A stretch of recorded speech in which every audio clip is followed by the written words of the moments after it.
DIG ने अपनी report DG को सौंप दी है और उसमें इनको जो है निलंबित करने के लिए कहा है। तो ये सच है कि तीनों उस पर वो दोषी पाए गए। कि आपको बताना है, अभी तक ऐसे मामले कई अधिकारियों और कई राजनेताओं के लिए हैं। अभी तक क्या होता था, जो उनकी विभागीय होती थी, जैसे उन्हीं के विभाग के लोगों ने अगर जांच की, मोस्टली उनको बचा देते थे। इसमें बाकायदे से अगर देखा जाए तो डीजी का और उनका बहुत बड़ा वो है कि डीआईजी ने जांच की और जांच करके उनको दोषी करके डीजी को रिपोर्ट दे दी कि इसमें कायदे से योगी सरकार को तुरंत एक्शन लेना चाहिए।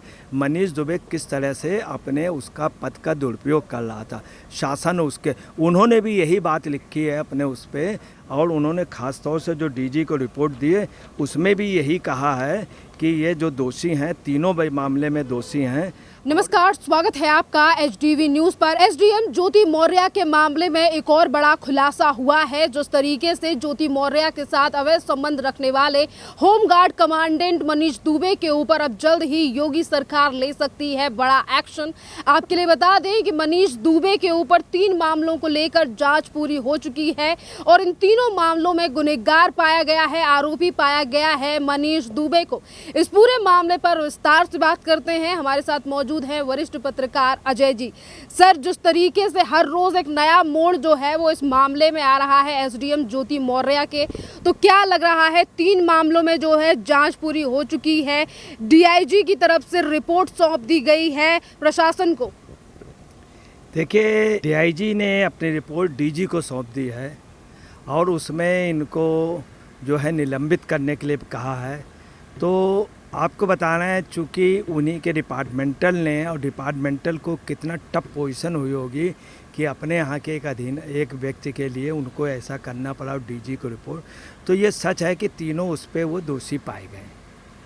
अब मेन बात ये आ रही है कि ये दोषी पाए गए हैं, अब इनके ऊपर क्या टर्मिनेशन होना चाहिए कि सस्पेंशन होना चाहिए, इसको लेके डिस्प्यूट बहुत से लोग टर्मिनेट के लिए कह रहे हैं। मगर एक पूरे देश में इस केस की खूब चर्चा हो रही, लोग चटखारे लेके हंस रहे हैं। सबसे बड़ी बात यह कि आम जनता का ये भी कहना है कि जो मेन इसमें है, क्योंकि दोनों की सहभागिता से हुआ है और जो उनका हस्बैंड है आलोक मौर्य, वो वहाँ पे गया, उसने होटल में बाकायदे पकड़ा और बाकायदे उसकी सब फिल्म्स वगैरह सब वो हैं। तो दोनों की सहभागिता में हुआ, उसमें एक को सज़ा मिली, दूसरे को नहीं मिली। या तो दोनों को सज़ा मिले या दोनों को न मिले। वहीं लोगों का ये भी कहना है, एक मज़ा ले रहा, एक ले रहा मज़ा, दूसरी काट रहा सज़ा। तो जो होमगार्ड कमांडेंट मनीष दुबे हैं, ये भी अभी जो विभागीय उसमें जा रहे हैं, खासतौर से इसीलिए ड्रेस पहन के नहीं जा रहे हैं ताकि विभागीय, उनको भी भनक लग गई थी विभागीय जांच में दोषी। अब उन्होंने एक्सेप्ट भी कर लिया कि मैं अब फंस गया हूँ, ये उन्होंने एक्सेप्ट कर लिया। अब मेन बात ये आ रही है कि आप देखिए, ये जो कानून है, इधर ऐसे कुछ मामले हुए, सुप्रीम कोर्ट ने धारा 497 को असंवैधानिक घोषित कर दिया था। धारा 497, 2 ही धाराओं से मेल डलता था, 498, 497। 457 को असंवैधानिक कर दिया गया। दूसरा, 158 साल पुराने इस कानून को सुप्रीम कोर्ट ने कर दिया। अब क्या है, एक चीज़ और, शादी के बाद अवैध संबंध घोर अपराध नहीं माना जाएगा, नहीं है। ये एक समस्या आ गई कि शादी के बाद घोर संबंध अपराध नहीं। सर, आप सुप्रीम कोर्ट की जो टिप्पणियां हैं उन्हें कोट कर रहे हैं, पर आज अगर मनीष दुबे की बात की जाए तो मनीष दुबे के पास अगर आज 3 मामलों में गुनहगार पाया गया है, तो ये मामला सिर्फ एसडीएम ज्योति मौर्य का नहीं है, बल्कि अमरोहा से भी एक होमगार्ड की तरफ से आरोप लगाए गए हैं और उसमें भी आरोपी पाया गया है मनीष दुबे को। तो इसीलिए भी जो समस्याएं हैं, जो मुश्किलें हैं, वो ज़्यादा बढ़ती हुई नजर आ रही हैं। इस पर क्या कहेंगे? देखिए, उनके ऊपर चूँकि 3 मामले हैं, तीनों अलग अलग हैं, तीनों में वो दोषी हैं, बाकायदे रंगे हाथ पाए गए। और इनका भी जो है, मैडम का ज्योति मौर्य का, उसमें भी इनका इन्वॉल्वमेंट है। अब समस्या ये है कि ज्योति मौर्य चूँकि पीसीएस हैं, अब दोनों के कैडर लगभग बराबर हैं, मगर एक्चुअली में अगर देखा जाए तो वास्तव में जो सीनियर हैं वो मैडम हैं ज्योति मौर्य। चूँकि ज्योति मौर्य ने जो यूपी का पीसीएस जो क्वालिफाई किया था, उसमें 1 से 20 रैंक मिली थी। 1 से 20 रैंक में एसडीएम की पोस्ट मिलती है। तो इनका, अच्छा, उनका जो है वो आईपीएस रैंक है, होमगार्ड जिला कमांडेंट का, वो डीएसपी थे। या जिला कमांडेंट या डीएसपी, एक ही बार डिप्टी एसपी, उसका रैंक जो था 20 से 70 के बीच में मिलता। तो दोनों की वो तो पैरेलल है, मगर अगर देखा जाए तो सीनियर जो हैं वो ज्योति मौर्य हैं और ये इनका रैंक जो 20 से 70 के बीच में। अभी एक टेक्निकल प्रॉब्लम और आ जाएगी, सीनियर जूनियर की ये प्रॉब्लम अभी भी आई है। जांच में भी ये बात का ये रहा कि सीनियर और जूनियर का, मगर इसमें कोई शक नहीं कि मैडम सीनियर हैं, मगर उसमें शारीरिक दक्षता भी देखी जाती है, उसमें भी कमांडेंट होते हैं। मगर कमांडेंट का कुछ भी नहीं चला है, मगर कहीं पर भी उनका इन्वॉल्वमेंट या नाम ना आना या उनको बराबर का दोषी ना मानना या उनको हल्का सा दोषी मानना, ये तो होता है कि होना चाहिए कि उनका क्षम अपराध है या एक छोटा सा, मगर ये न कहना एक बहुत बड़ी बात। आलोक मौर्य ने एक होटल में 2022 में दोनों लोगों को एक साथ उन्होंने कंप्लेन की थी, दोनों लोगों की। हम वो वर्ड नहीं कह सकते टेक्निकल जो आलोक मौर्य ने कहा। और दूसरा आपको बताना है कि 6 साल तक दोनों के, आलोक मौर्य के, उनके हस्बैंड के, उनकी वाइफ से संबंध रहे ज्योति मौर्य से। उन्होंने उनको पढ़ा करके उनको बनाया, फिर पीसीएस बनाया। उसके बाद ज्योति मौर्य ने इनको बाहर कर दिया आलोक मौर्य को, और बीच में ये आ गए। या और ये बताइए, आपने जिस तरीके से चीज़ों के ऊपर बात की है, पर आज मुद्दा ये भी है कि पिछले कुछ हफ्तों से लगातार देश की जनता जो है वो इस टॉपिक पर खुलकर डिस्कस कर रही है। तो जिस तरीके से जो कुछ अधिकारी होते हैं, जैसे कि मनीष दुबे एक बड़ी पोस्ट पर थे, पर उस पोस्ट पर रहते हुए एक तरफ उन्होंने अपनी पोस्ट का दुरुपयोग किया, होमगार्ड के ऊपर दबाव बनाया, वहीं दूसरी तरफ एसडीएम के साथ इस तरीके के संबंध, अपनी बीवी से 80 लाख रुपए का दहेज मांगना। आपको नहीं लगता कि कुछ ऐसे अधिकारियों के ऊपर सख्त प्रशासन को एक्शन लेना चाहिए, और जिस तरीके से योगी सरकार से लगातार मांग की जा रही है? देखिए, आपको बताना है, अभी तक ऐसे मामले कई अधिकारियों और कई राजनेताओं के लिए हैं। अभी तक क्या होता था, जो उनकी विभागीय होती थी, जैसे उन्हीं के विभाग के लोगों ने अगर जांच की, मोस्टली उनको बचा देते थे।